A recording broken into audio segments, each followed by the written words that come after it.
या गुढीपाडव्याला आम्ही काय खरेदी करणार आहोत याची थोडक्यात हिंट मी तुम्हाला या व्हिडिओमध्ये दिलेलीच आहे। तुम्हाला समजूनच जाईल। कमेंटमध्ये सांगा मग काय आहे ते। नमस्कार फ्रेंड्स, मध्ये स्वागत आहे सगळ्यांचं। चला तर आता इव्हिनिंग टाइम आहे आणि मी आता मुलांसाठी करते फावल्या वेळेत खाण्यासाठी ही भेळ बनवतीये। तर पहा, भेळ आहे सुकी आणि इथे मी सगळं चॉप करून घेतलेला आहे। कांदा, टोमॅटो, कोथिंबीर, लिंबू घेतलेला आहे, थोडंसं तेल, कांदा लसूण मसाला घालणार आहे मी। आपल्याला गरज असेल तर आपण यामध्ये आणखी फरसाण ऍड करूयात। आणि हे मीठ दाखवायचे तुम्हाला, हे रॉक सॉल्ट आहे, हे वापरतो आम्ही सगळ्या जेवणामध्ये। टाटाचं आहे, खूप चांगलं आहे चवीला। आता हेच वापरायचं आहे आपण। आता चला फरसाण ऍड करूया आधी। मुलांना जास्त फरसाण लागतं, मैदायुक्त खाण्यापेक्षा बरं आहे असं भेळ वगैरे उन्हाळ्याचं। कांदा वगैरे टोमॅटो भरपूर घालून हे सगळं ऍड करूयात।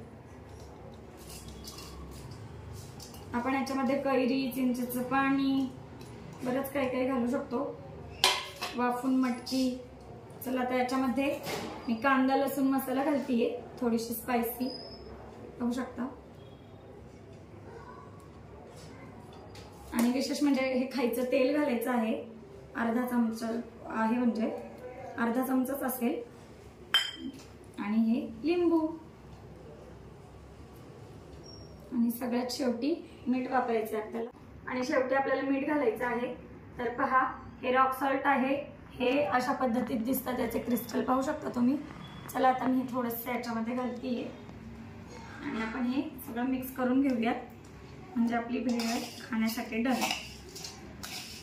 आणि प्रत्येक जण वेगवेगळ्या पद्धतीने भेळ बनवत असतं। याच्यामध्ये मी कांदा टोमॅटो जास्त घातलेला आहे आणि अशी सुद्धा तुम्ही भेळ कधीतरी करून पहा, छोट्या भुकेसाठी छान ऑप्शन आहे। आणि पाहू शकता मिक्स करून झालेली आहे, दिसायलाही सुरेख दिसतीये, चवीला तर एकदम भन्नाटच आहे। थोडीशी मी आता टेस्ट करून सांगते आणि मुलांना खायला देते। तुम्ही पण सगळ्यांनी नक्की बनवा आणि या खायला, मस्त शकता। आता मिस्टरांचा रिव्ह्यू घेऊया भेळीबद्दल। बघा काय हो, कशी झाली भेळ? मस्त झाली ना?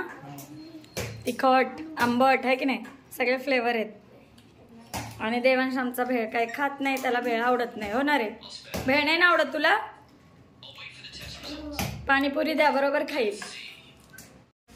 आणि आता पहा, उद्याचाच दिवस राहिलेला आहे, परवा तर पाडवा आहे, गुढीपाडवा। गुढीपाडव्याच्या सर्वांना आधीच ऍडव्हान्स मध्ये खूप खूप शुभेच्छा। आणि गुढीपाडवा म्हटलं की सोनियाचा दिनच म्हणावा लागेल।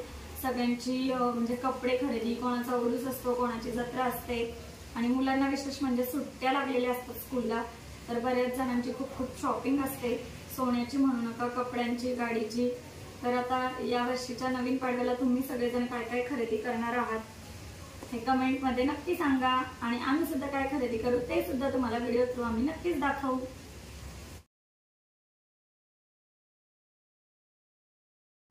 आणि व्हिडिओशी रिलेटेड आणखी एक आपल्याकडे गुड न्यूज आहे, म्हणजे त्याचा व्हिडिओ मी सेपरेट नंतर बनवणारच आहे, पण तुम्हाला समजलंच असेल व्हिडिओच्या रिलेटेड आहे म्हणजे काय असणार आहे।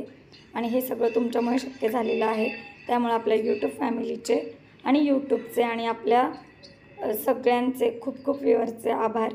आणि जेव्हा जेव्हा संधी मिळेल तेव्हा तेव्हा मी आभार मानायला अजिबात विलंब करत नाही। चला तर पुन्हा एकदा सगळ्यांना गुढीपाडव्याच्या खूप खूप शुभेच्छा आणि तुम्हा सगळ्यांनाही खूप खूप धन्यवाद। असेच आपल्या व्हिडिओशी कनेक्ट राहा, छान छान व्हिडिओ पाहत राहा, सगळ्यांना सपोर्ट करा। आज आपल्या स्वयंपाकघरात काय बनवलंय पहा, मस्त असं बनवलेली आहे दाल खिचडी, पाहू शकताय तुम्ही। आता ही छान दणदणी त्याला उकळी आणून द्यायची आहे आणि याची रेसिपी मी आधीच आपल्या चॅनलवर पोस्ट केलेली आहे। पाहू शकता कलर किती सुंदर आलाय, चवीला तर अफलातून आहे, साजूक तुपामध्ये केलेली आहे, एकदम हेल्दी, पौष्टिक, अगदी लहान मुलांपासून आजारी व्यक्तींपर्यंत सगळ्यांनाही खायला चालते अशी मस्त दाल खिचडी आहे। रंग पाहूनच तोंडाला पाणी सुटलं ना। चला तर मग करून टाका पटापट आपल्या चॅनलला सबस्क्राईब आणि व्हिडिओ शेवटपर्यंत पहा। Bye bye.